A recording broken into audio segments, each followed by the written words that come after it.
Give me back my mother's dog before I have you arrested. The command cut through the quiet street, with the certainty of someone who had never needed to repeat himself. Sadie Whitmore stopped walking. Basil, the aging mixed-breed rescue dog at her side, froze as well.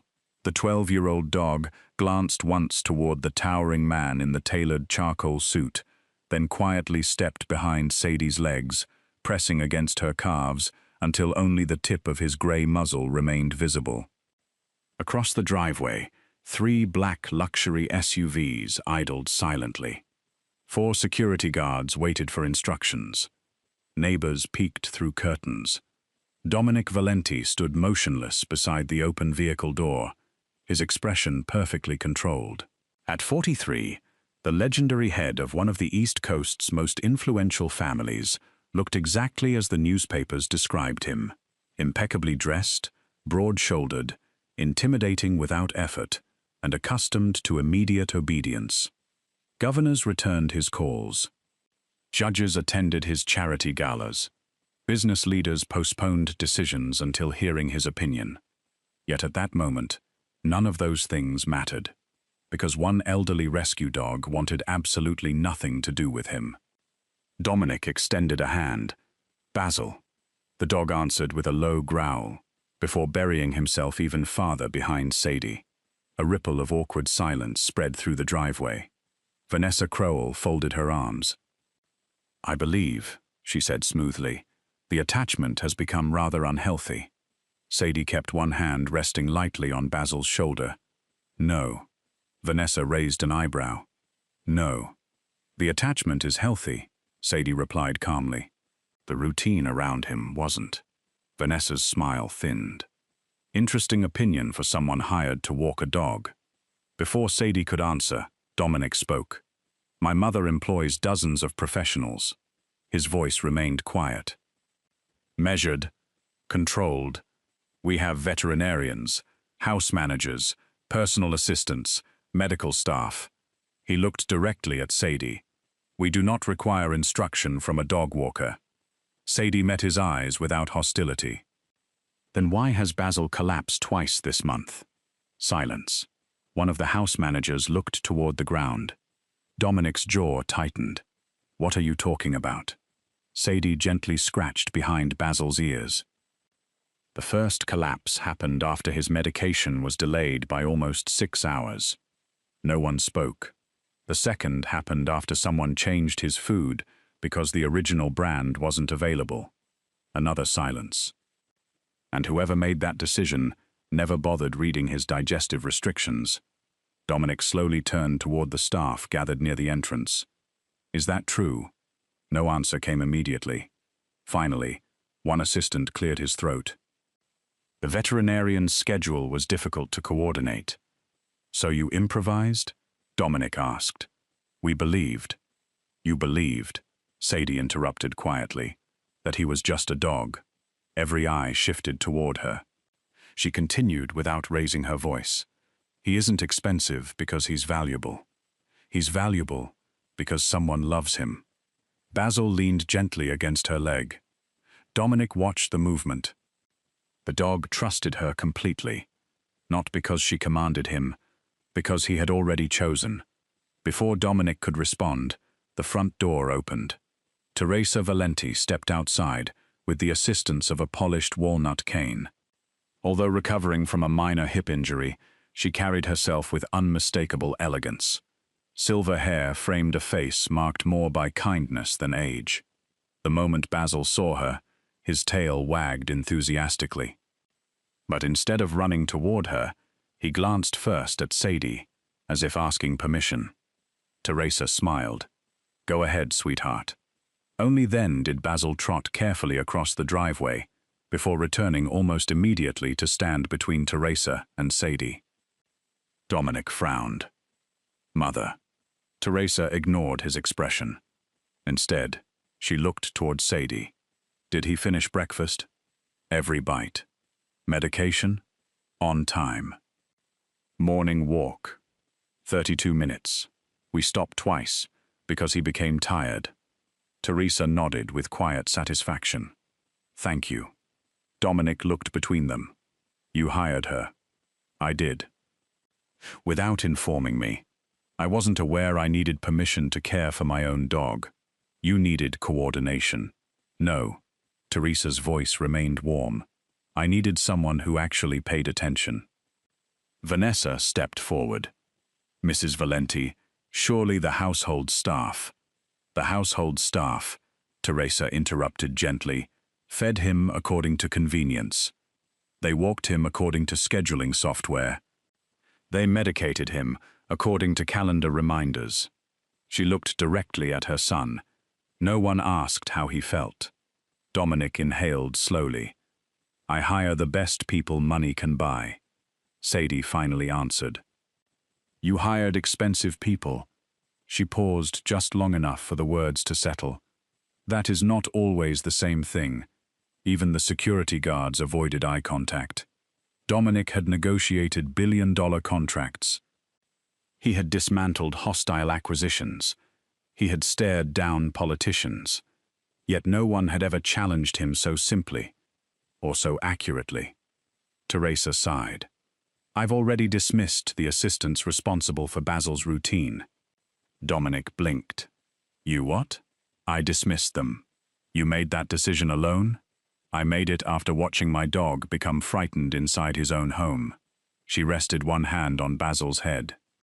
And after realizing that the only time he truly relaxed was when Sadie arrived. Dominic looked at Basil again. The dog wasn't watching Teresa. He wasn't watching the guards. He wasn't watching anyone else. His eyes never left Sadie, as though making certain she wouldn't disappear. Vanessa lowered her voice. Mrs. Valenti, emotional dependence like this can become manipulative. Sadie almost laughed. Basil weighs 54 pounds. He has arthritis. He sleeps through half the afternoon. If he's masterminding manipulation, he's remarkably committed to the role. A few staff members struggled to hide smiles. Even Teresa's lips twitched. Dominic, however, remained serious. So, what exactly do you expect? Teresa answered immediately. You have two choices. She pointed toward Basil. You may continue believing assistants can replace presence. Or, she met Dominic's eyes. You may spend the next 30 days caring for Basil yourself. Dominic stared. You cannot be serious. I've never been more serious. I run thousands of employees. And yet, Teresa replied softly, one elderly rescue dog doesn't know you. The sentence landed harder than any accusation. Dominic looked at Basil. The dog looked away. Something unfamiliar stirred beneath Dominic's practiced composure. Not anger, not humiliation, regret. Finally, he straightened his jacket. Fine. His voice carried the confidence of a man accepting an easy challenge. 30 days. I'll prove this is unnecessary. Teresa simply smiled. We shall see. The following morning, Dominic appeared at precisely 7 o'clock. He wore an impeccably tailored Italian suit, polished shoes, an expensive watch, and the expression of someone expecting efficiency. Basil glanced at him, then walked directly past him. The dog disappeared beneath Teresa's favorite reading chair and refused to come out. Dominic crouched. Basil? Nothing. He tried treats, imported from Italy. Ignored. Premium organic food. Ignored. A handmade leather leash, worth more than most monthly salaries. Ignored. 20 minutes later, Basil still hadn't moved. Then the front gate clicked open. Sadie arrived carrying nothing more than a canvas shoulder bag and a travel mug of coffee. Basil immediately crawled out from beneath the chair. His tail wagged. He walked straight toward her. Dominic watched in disbelief. Why? Sadie clipped on Basil's ordinary leash before answering. She looked at Dominic with neither triumph nor pity. Because every time he sees you, she paused. Someone else is doing the caring. For the first time in many years, Dominic Valenti heard a criticism that neither power, wealth, nor authority could silence. and for the first time in even longer, he had no answer. Dominic Valenti had negotiated international shipping contracts worth hundreds of millions of dollars. He had settled disputes between rival corporations with nothing more than a 10-minute conversation. He had built an empire that stretched from luxury hotels to investment firms. Yet on the second morning of the 30-day challenge, he could not persuade one elderly dog to leave the front porch. Basil sat firmly beside Teresa's flower bed. The leash rested loosely in Dominic's hand. The dog simply stared ahead, neither pulling nor resisting, simply refusing. Dominic checked his watch. "We've been here for 11 minutes. Sadie took another sip of coffee. "I know. He hasn't moved. I noticed." Dominic frowned. "Shouldn't you help?" "I am helping." "How?" "I'm showing you that patience is part of the routine." Dominic looked unconvinced. "This is inefficient. So is arguing with a dog." Teresa laughed quietly from the porch. Dominic sighed. "I cannot spend half my morning negotiating with Basil." Sadie smiled. "Then stop negotiating." "What does that mean?" "It means he isn't refusing because he's stubborn." She knelt beside Basil. "He's waiting." "For what?" "For you to stop acting like you're late for something more important." Dominic opened his mouth, then closed it again, because she wasn't entirely wrong. Even standing in his own garden, he kept glancing toward his vibrating phone. Meetings, emails, construction reports, investment updates, security briefings. His world never stopped moving, but Basil wasn't interested in any of them. The elderly dog merely wanted someone willing to walk at his pace. Dominic slipped the phone into his pocket. He crouched beside Basil. For the first time, he said nothing. After nearly another minute, Basil stood. He stretched slowly, yawned dramatically, then began walking toward the gate, as though the delay had been completely reasonable. Sadie hid a smile. "Congratulations." "For what?" "You passed today's first lesson." "I did nothing." "Exactly." The third morning brought new problems. Dominic appeared wearing an immaculate navy suit, tailored in Milan. The trousers had sharp creases. His polished leather shoes reflected the morning sunlight. Even the security team looked impressed. Sadie looked horrified. "What?" She pointed toward the muddy trail leading through the neighborhood park. "You're walking there." Dominic glanced down. "I've walked on dirt before. Not with Basil." 15 minutes later, the expensive shoes were covered in mud. One trouser leg carried a perfect paw print. Dominic stared at the damage in silent disbelief. Sadie bit her lip. "You can laugh. I was trying very hard not to. You failed." "I failed." For the first time, Dominic heard her genuine laugh. It wasn't loud. It wasn't mocking. It was warm enough that several elderly neighbors turned to smile without even knowing the joke. The next challenge arrived unexpectedly. 3 black security SUVs followed them through the neighborhood, exactly as they would during any public appearance. Residents watched curiously. Children waved. Basil stopped walking. He glanced behind him, then calmly sat down. Dominic tugged gently. Nothing. Another gentle pull. Nothing. Sadie folded her arms. "He won't continue." "Why?" "Because your security detail is frightening him. They're protecting us. They're surrounding him." Dominic looked back. The convoy occupied almost half the street. 4 guards watched every passerby. One spoke continuously into an earpiece. For Dominic, it looked perfectly normal. For Basil, it looked terrifying.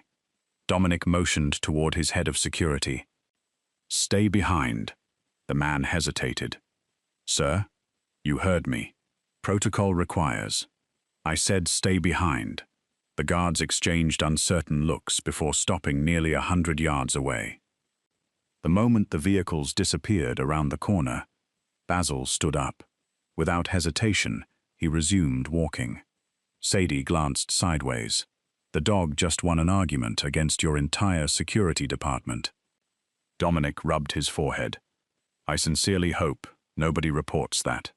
As the days passed, Sadie introduced new routines. Medication came first. Not after breakfast. Not whenever convenient. Exactly on schedule. She demonstrated how to hide the tablet inside a small piece of scrambled egg. No force. No tricks. No rushing. Dominic copied her movements carefully. To his surprise, Basil accepted the medicine without protest. Interesting. What? He behaves differently for you. No. Sadie shook her head. I behave differently for him. The distinction lingered in Dominic's mind long after she finished speaking. Water always traveled with them. Not because Basil drank constantly, because elderly dogs tired unexpectedly. Dominic initially considered the extra bottle unnecessary, until one particularly warm afternoon. Halfway through their route, Basil slowed. His breathing became heavier. Without saying a word, Sadie stopped beneath a large oak tree. She offered water, then waited. No urgency, no impatience, only quiet observation. Dominic watched Basil recover. He realized something uncomfortable. His assistants would have continued walking. They would have reached the destination. They would have followed the schedule.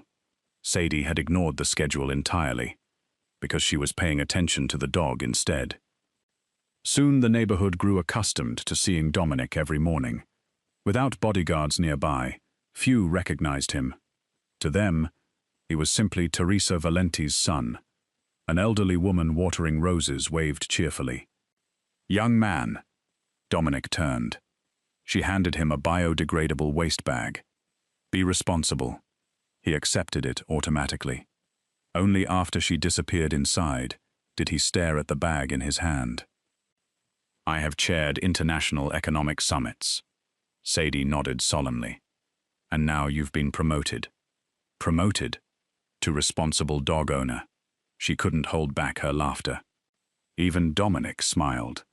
Just slightly. Later that week, they arrived at Monroe Veterinary Clinic for Basil's routine examination. Before they reached the entrance, someone called across the parking lot. Sadie! Caleb Monroe crossed the pavement, carrying a clipboard. The friendly veterinarian smiled warmly. Basil looks wonderful. He has an excellent teacher, Sadie replied. Caleb knelt to scratch Basil beneath the chin.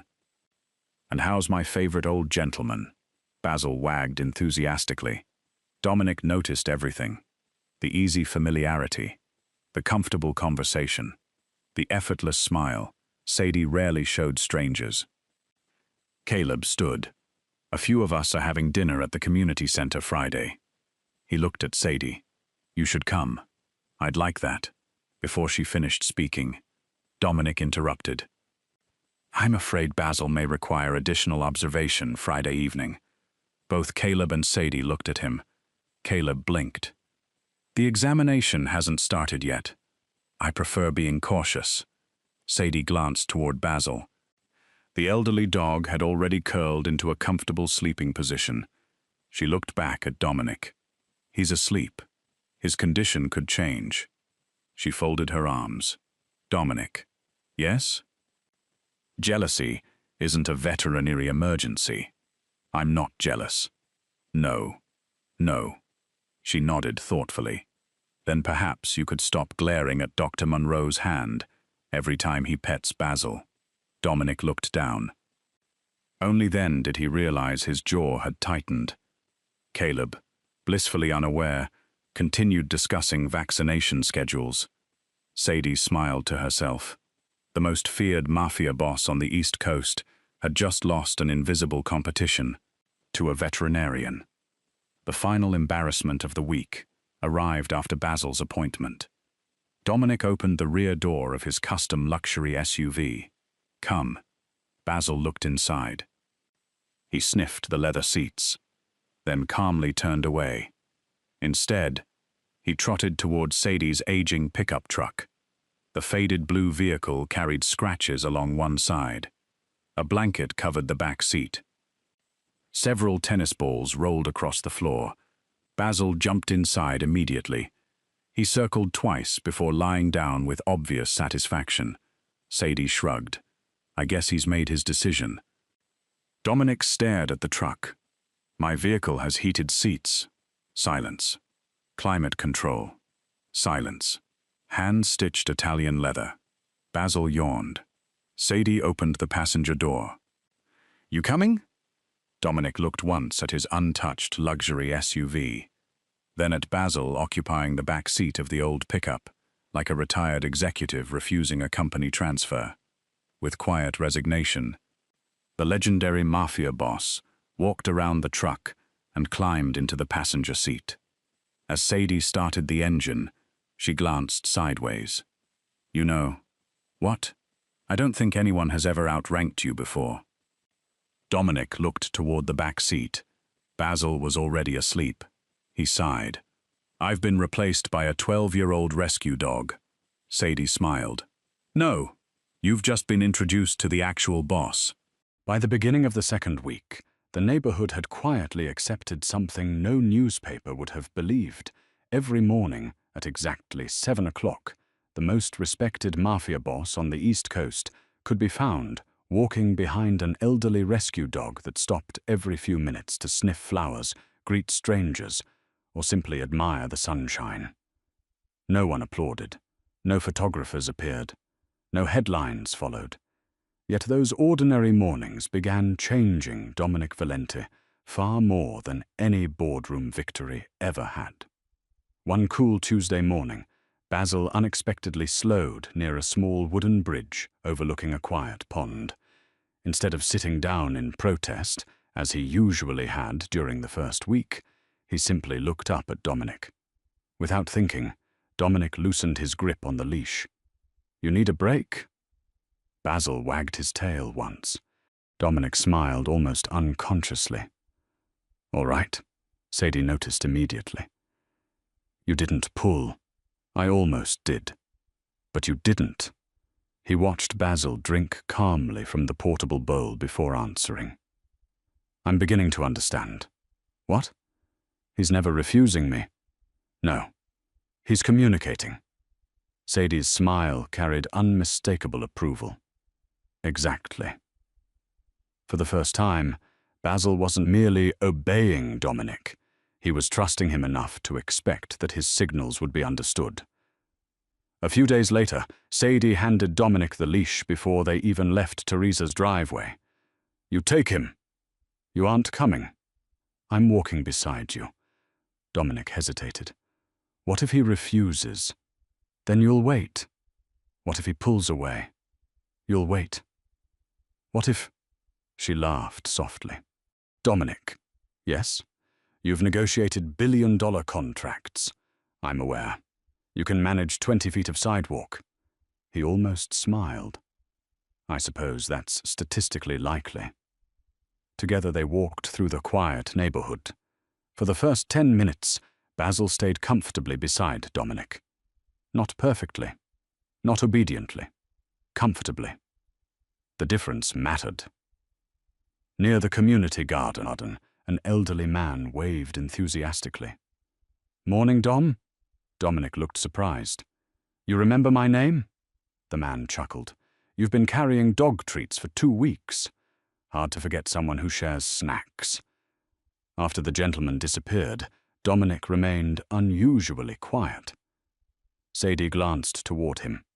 What are you thinking? I know every senator attending next month's fundraising dinner. And? I don't know the names of my mother's neighbors. The realization settled heavily between them. For years, Dominic had measured responsibility through financial support. Medical specialists, private nurses, professional drivers, beautiful homes, everything money could arrange. Everything. Except his own presence. That afternoon, they walked with Teresa. She moved slowly with her cane, while Basil wandered happily between them. Halfway through the route, Teresa stopped to chat with an elderly woman named Eleanor. The conversation lasted nearly 15 minutes. Flowers, weather, grandchildren. Nothing important. Everything important. Dominic waited patiently. On the way home, he asked quietly, "How long have they known each other?" Teresa looked surprised. "Nearly 18 years." 18? She nodded. "Eleanor brought soup after your father died." Dominic frowned. "I never knew." "You never asked?" Her answer contained no anger, only truth. The following morning, Dominic arrived carrying 2 paper coffee cups. He handed one toward Sadie. She accepted it carefully. "You remembered." "I hoped I had." She took one sip. Plain coffee. No flavored syrup. No whipped cream. No artificial sweetener. She looked genuinely surprised. "You remembered everything." Dominic shrugged. "You once said, 'Complicated coffee makes busy mornings feel even busier.' I said that 3 weeks ago. I wrote it down." She blinked. "You wrote it down?" He looked slightly embarrassed. "I've discovered memory improves when I stop assuming I'll remember later." Sadie laughed softly. "I never expected the great Dominic Valenti to carry notes." "I also carry dog biscuits now." Remarkable progress. Later that week, rain interrupted their walk. Instead of rushing toward shelter, Sadie noticed one of her elderly clients struggling to lift 2 heavy bags of pet food from a car. Without hesitation, she crossed the street. "I'll help." Dominic followed automatically. The woman looked startled. "Oh dear, that's far too heavy." Dominic lifted both bags effortlessly. "Where would you like them?" Inside the modest apartment, an elderly golden retriever greeted them enthusiastically. Sadie knelt immediately to check the dog's sore hip. Dominic quietly carried the supplies into the kitchen. No cameras, no assistants, no applause. 20 minutes later, as they walked outside again, Sadie asked, "You didn't have to stay." "I know." "Then why did you?" He considered the question. "Because leaving felt wrong." She looked ahead without speaking. Sometimes the greatest changes announced themselves through the smallest decisions. Several days later, while Basil rested beneath a maple tree, Dominic finally spoke about something he had avoided his entire adult life. "My father believed affection weakened leadership." Sadie remained silent. "He taught me that people respected certainty." "He wasn't entirely wrong." "No." Dominic watched leaves drift across the sidewalk. He said hesitation invited betrayal. Sadie nodded. "And kindness." He gave a humorless smile. He considered kindness useful only when strategically necessary. Neither of them spoke for several moments. Finally, Dominic continued. "When my father became ill, I took control of the family businesses." "How old were you?" 31. "That's young. It felt necessary." "And after he died?" "I worked harder." "Why?" He answered almost immediately. "Because I didn't know what else to do." The honesty surprised even him. Sadie didn't rush to comfort him. Instead, she asked quietly, "When was the last time you visited your mother without checking your watch?" Dominic searched his memory. Nothing came. That afternoon, Sadie revealed something she had never shared before. "My grandmother raised me." Dominic listened carefully. "When she became ill, I helped care for her." She smiled faintly. "She also had an old dog named Murphy." "What happened?" "My grandmother passed away." "I'm sorry." "So was everyone else." She looked toward Basil, sleeping peacefully nearby. "People brought flowers. They attended the funeral. They hugged each other. And then they all went home." Dominic remained silent. Murphy sat beside her empty chair every evening. She swallowed gently. No one asked who would comfort him. The memory lingered in her voice. So I did. She smiled sadly. That was the first time I realized grief belongs to animals too. Dominic looked toward Basil. He lost your grandmother too. Yes, and everyone forgot. Almost everyone. She rested one hand on Basil's back. I promised myself I wouldn't forget the next one. Dominic suddenly understood something profound. Sadie had never chosen pet care because it was easy. She had chosen it because she refused to overlook the quiet heartbreak everyone else considered insignificant. Near the end of the third week, their conversation became unexpectedly personal. Sadie stared thoughtfully at the walking trail. I was engaged once. Dominic looked at her. He was embarrassed by me. She said it matter-of-factly. He liked my kindness. He liked how dependable I was. But he never liked introducing me. Dominic's expression hardened. He said people judged appearances. She smiled sadly. He wasn't wrong. No. He was just willing to agree with them. Dominic stopped walking. Sadie looked back. I've spent years watching people speak to me as though caring for animals somehow made me invisible. She shrugged gently. I'm used to it. No. Dominic's voice came quietly. You survived it. Their eyes met. There was no pity in his expression, only respect. Real respect. For reasons that had nothing to do with sympathy. That evening, Vanessa arrived unexpectedly at the Valenti estate. She found Dominic sitting on the back terrace. Basil slept peacefully beside his chair. Vanessa smiled politely. I've been looking everywhere for you. I was here. Several board members are waiting. They can wait another 15 minutes. She blinked. You've never said that before. Dominic looked toward the elderly dog. He falls asleep more easily when someone stays nearby. Vanessa stared. This dog has completely rearranged your priorities. Dominic gently stroked Basil's grey fur. No. He smiled quietly. He revealed what they should have been all along. The greatest proof of his transformation arrived the following morning. While crossing a busy intersection, a delivery truck slammed its brakes after another driver ignored a stop sign. The sudden noise startled Basil. The elderly dog flinched violently. Vanessa, who happened to be meeting Dominic nearby, instinctively raised her voice.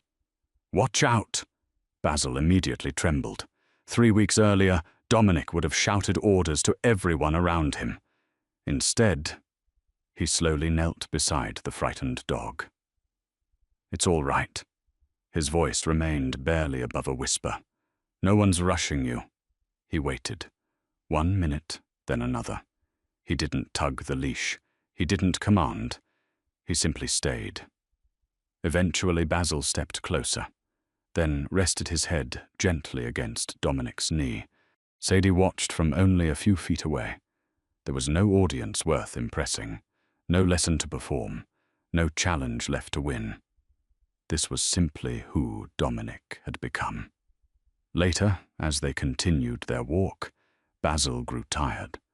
Without hesitation, he lay down beside Dominic's polished shoe. Within moments, he fell asleep. Sadie smiled. He trusts you now. Dominic looked at the sleeping dog, then slowly lifted his eyes toward her. I was hoping. His voice carried none of its usual certainty. Someone else might eventually do the same. For a brief moment, neither of them spoke. The morning breeze carried fallen leaves across the sidewalk. Basil continued sleeping peacefully at Dominic's feet, and for the first time since they had met. Silence no longer felt awkward between them. It felt like home. 3 months after Dominic completed the 30-day challenge, the idea that had once lived only inside Sadie Whitmore's notebook began spreading across the county. It started quietly. One retired teacher could no longer walk her Labrador after knee surgery. A widower with Parkinson's disease worried that his beagle would have to be surrendered to a shelter. An elderly couple skipped their own prescriptions so they could continue buying dog food. Sadie had seen these stories for years. No television cameras cared. No wealthy donors noticed. Yet she understood something many organizations overlooked. Most seniors did not fear growing old. They feared being separated from the companions who had remained loyal after everyone else had moved on. So she built something simple, a network of volunteers. Neighbors walking dogs, college students driving owners to veterinary appointments, retired nurses organizing medication schedules, families fostering pets during emergency hospital stays. Nothing glamorous, everything necessary. When Dominic learned about the project, he asked only one question: "What do you need?" Sadie answered without hesitation: "Not ownership, partnership." The Valenti Family Foundation agreed to provide funding. Dominic signed the documents himself, but he insisted on one condition: the program belongs to the community. It will never belong to my family. Sadie looked at him with quiet appreciation. You remembered. I promised to ask instead of command. Within weeks, donations poured in. Local newspapers praised the initiative. Volunteers doubled. Veterinary clinics offered discounts. Businesses donated supplies. The project became known as the Whitmore Senior Pet Partnership. Soon, Martin Hensley, chairman of one of the state's most prestigious charity campaigns, requested a meeting. He arrived with photographers, marketing consultants, media advisors. Everything looked impressive. Martin smiled confidently. This could become one of the largest charitable campaigns on the East Coast. Sadie smiled politely. I hope it helps more seniors. Martin nodded. Of course. But his attention remained fixed on sponsorship banners and media schedules. He saw headlines. Sadie saw people. Planning meetings filled the following month. Dominic attended only when necessary. He preferred allowing Sadie to lead. Each time someone looked toward him for final approval, he redirected the question. It's her program. Ask Sadie. At first, board members hesitated. Eventually, they stopped looking at Dominic altogether. Without realizing it, they had begun recognizing the true expert in the room. Vanessa noticed every change. She watched donors congratulate Sadie. She watched volunteers seek Sadie's opinion before anyone else's. She watched Dominic listening far more than speaking. Something about it unsettled her. For years, she had imagined herself standing beside Dominic at every important event. Instead, a plus-size dog walker had quietly become the most respected voice in the Foundation's newest project. 1 week before the public launch, Martin called an emergency planning session. The presentation schedule appeared on a large screen. Vanessa's name occupied the featured speaking position. Dominic would introduce the foundation. Several celebrity donors would appear afterward. Sadie scanned the agenda. Her name was missing. She looked toward Martin. I believe there's been a mistake. No mistake. I developed the program. You certainly contributed. Contributed? Martin smiled professionally. Our donors expect polished public representatives. We've decided Vanessa will explain the project. Vanessa offered a sympathetic smile that never reached her eyes. It's only about presentation. You'll still be recognized in the printed materials. Sadie understood immediately. Recognition had become decoration. Visibility had become negotiation. The people who actually built the program were expected to stand politely behind those who photographed better. She closed the folder. I see. After the meeting, Vanessa found Sadie outside the conference room. You handled that gracefully. I handled it honestly. Vanessa crossed her arms. You shouldn't take this personally. I don't. The public expects a certain image beside Dominic. Sadie waited. Vanessa lowered her voice. Caring for dogs may make you useful, but it doesn't make you suitable for his world. For several seconds, neither woman spoke. Finally, Sadie smiled. A man's world isn't a prize women earn by becoming acceptable to him. Vanessa's expression stiffened. You really believe that? I know it. Then Sadie quietly walked away. She had spent too many years proving her worth through consistent work to begin begging for permission now. The morning of the charity gala arrived beneath clear autumn skies. Television crews filled the gardens surrounding the Valenti Foundation headquarters. Elegant guests greeted one another beneath white tents. Musicians played softly near the entrance. Volunteers organized registration tables. Sadie wore a simple navy dress. Nothing extravagant. Nothing intended to compete with anyone. She spent the first hour helping elderly participants locate seating, calming nervous volunteers, and making sure every senior citizen felt welcomed before the cameras arrived. Not one reporter recognized her. She didn't seem to mind. From the main stage, Martin welcomed donors. His speech lasted nearly 15 minutes. He praised generosity, corporate partnerships, leadership, innovation. Then Vanessa stepped forward. She began explaining the volunteer program. Halfway through her presentation, Dominic noticed something. She hesitated, twice. Someone asked how medication schedules were recorded. Vanessa glanced toward Martin. He answered vaguely. Another donor asked how volunteers were screened before entering seniors' homes. Martin smiled. We've developed excellent procedures. What procedures? He paused. No answer came. A third question followed. What happens if an elderly owner is hospitalized unexpectedly? Again. Silence. Dominic looked toward the back of the gathering. Sadie stood beside the volunteer table, helping an elderly woman adjust the leash on her aging terrier. She wasn't listening to the speeches. She was still working. Dominic stepped away from the podium. He crossed the stage without hurry, without anger. He stopped beside Sadie. What do you want me to do? She looked at him calmly. Don't defend my feelings. He waited. Defend the truth. Those 4 words settled everything. Dominic returned to the microphone. His expression remained composed.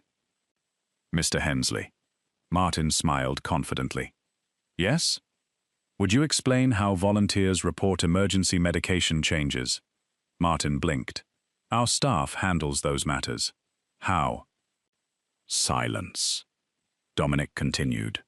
How are foster families selected? Another pause. What training do volunteers receive before transporting elderly animals? Martin cleared his throat. Our operations team. Which operations team? The audience shifted uneasily. Dominic never raised his voice. He simply continued asking questions whose answers only one person truly knew. Finally, he turned toward the back of the audience. Miss Whitmore? Every head turned. Would you join us? Sadie walked slowly to the stage. No dramatic music. No applause yet. Only quiet curiosity. Dominic stepped aside.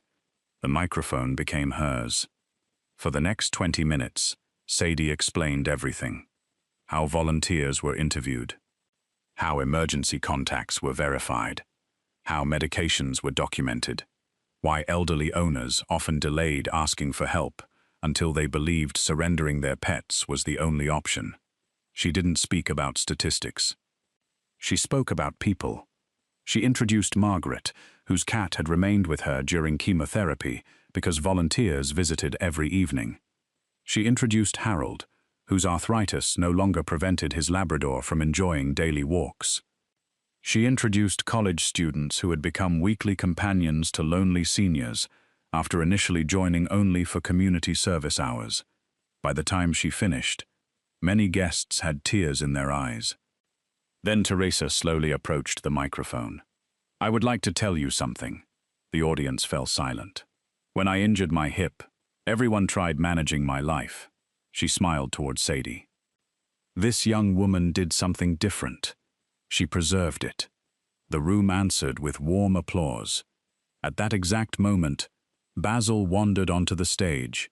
He ignored photographers, ignored celebrities, ignored Vanessa completely.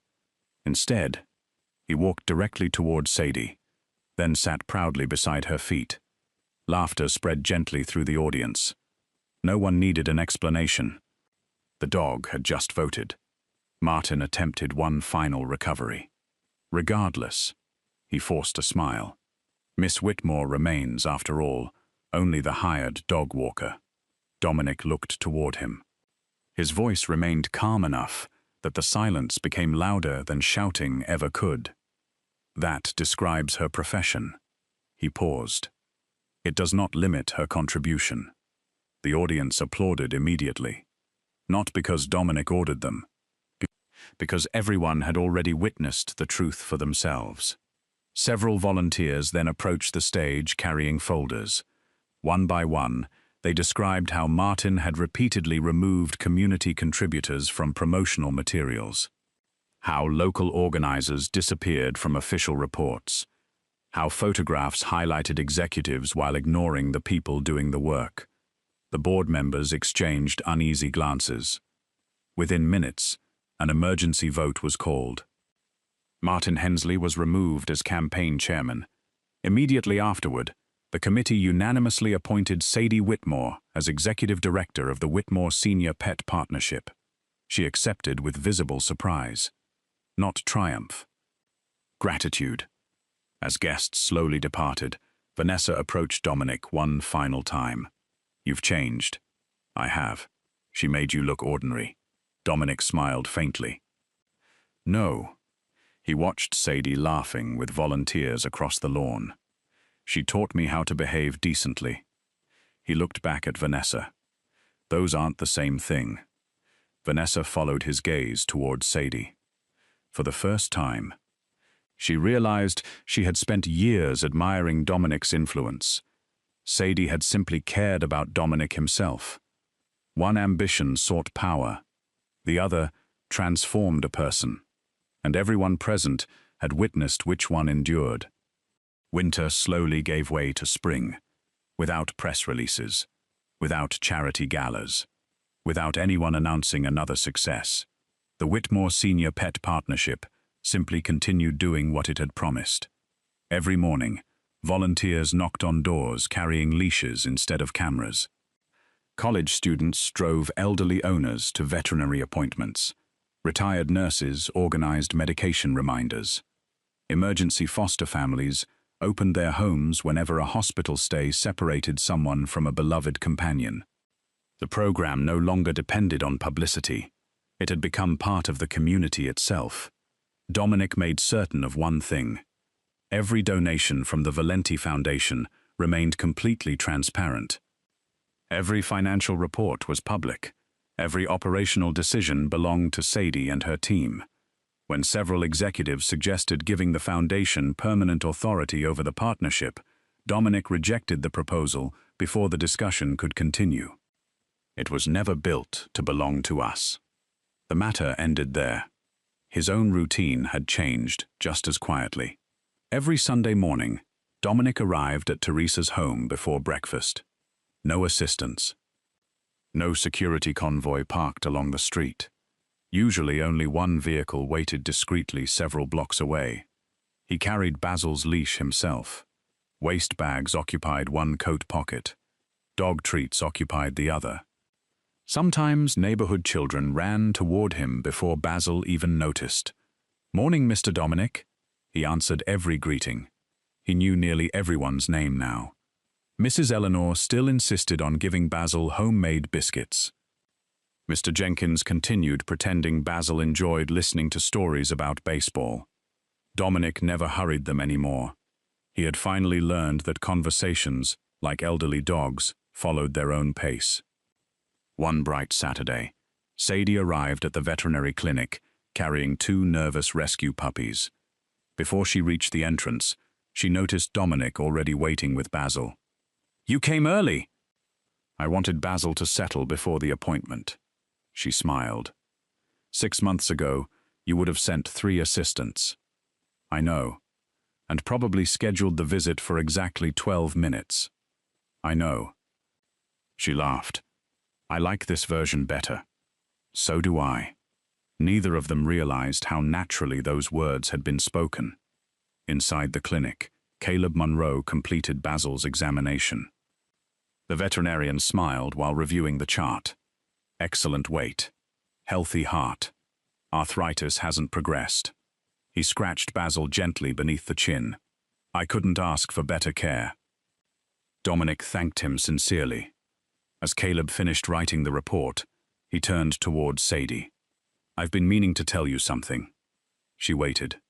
"When we first met years ago," he smiled warmly, "I hoped one day I'd be the man standing beside you." Dominic quietly looked away, giving them privacy. Caleb continued. "But somewhere along the way," he glanced toward Dominic kneeling beside Basil, "I realized someone else had already learned how." Sadie's expression softened. "You deserve someone wonderful too." He laughed. "I'll manage." Then he extended his hand toward Dominic. "Take good care of her." Dominic accepted the handshake firmly. "I intend to." There was no rivalry, no bitterness, only mutual respect between two men who recognized goodness in each other. Across town, Vanessa prepared to leave the Valenti Foundation. Her resignation surprised many people. Teresa visited her office on the final afternoon. "I wanted to say goodbye." Vanessa smiled faintly. "I spent years believing influence created happiness." Teresa remained silent. "I was wrong." She looked toward a framed photograph of one of the Foundation's earliest charity events. "I admired Dominic because everyone admired Dominic." A pause.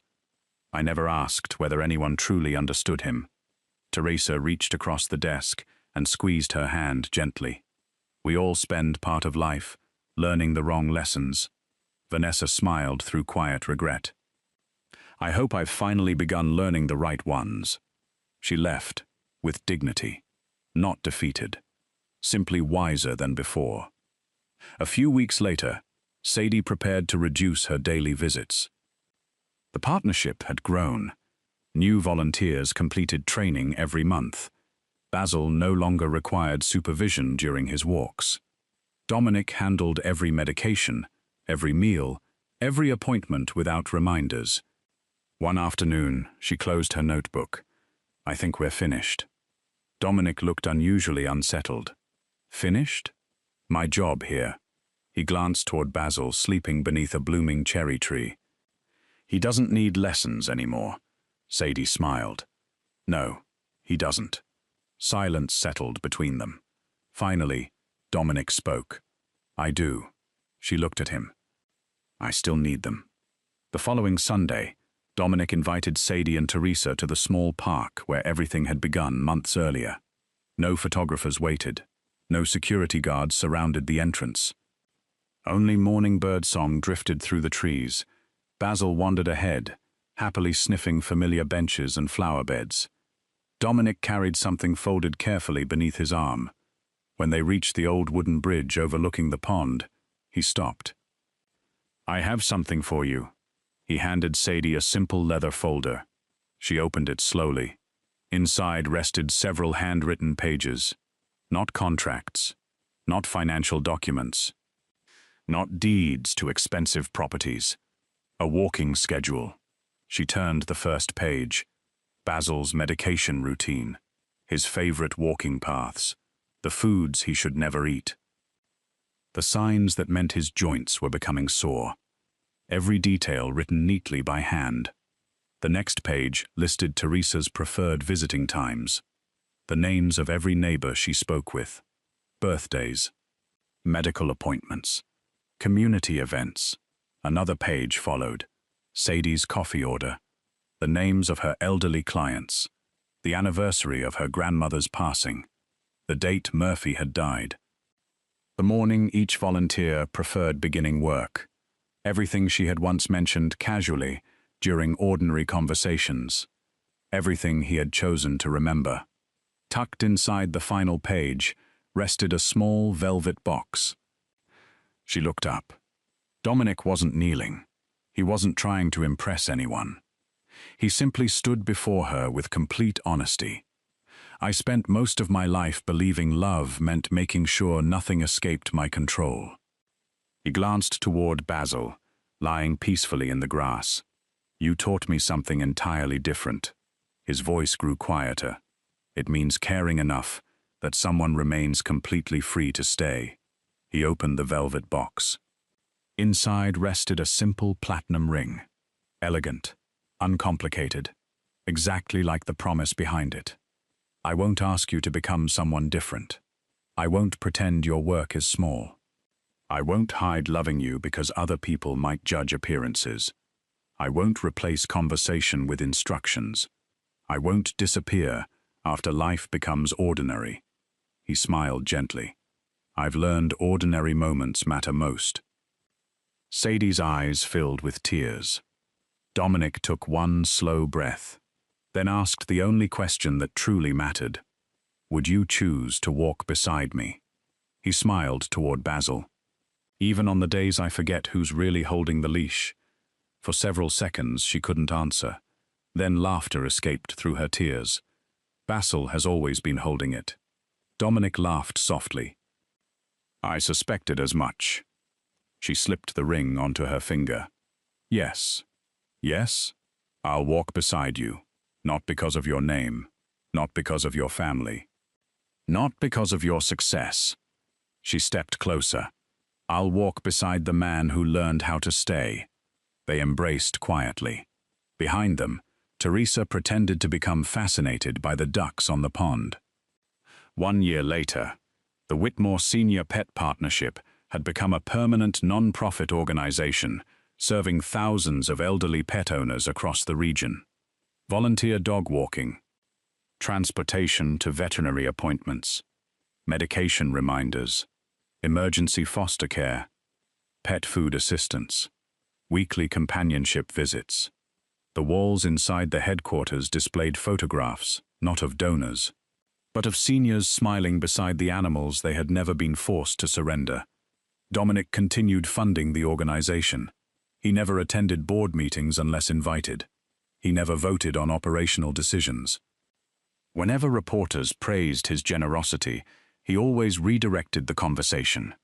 The partnership belongs to the people who built it, not the people who financed it. Every Sunday morning, he still walked Basil through the neighborhood. He carried waste bags. He waited whenever Basil stopped to admire flowers. Sometimes the old dog rested halfway home. Dominic always sat beside him without complaint. Teresa often watched from her front porch. She smiled each time. In her opinion, the greatest transformation in Valenti family history had never involved business. It had happened one quiet morning when her son finally learned that presence could never be delegated. During an interview celebrating the partnership's anniversary, one reporter asked the question everyone expected. Mr. Valenti, when did you realize Sadie Whitmore had changed your life? Dominic looked across the courtyard. Sadie knelt beside an elderly golden retriever, laughing with its owner. He smiled before answering. The day I stopped asking why the dog trusted her more than me. The reporter waited and started asking what she had done to earn that trust. Inside the partnership office, 2 framed items hung side by side. The dismissal order Dominic had once prepared for Sadie, and the handwritten walking schedule he had used when proposing.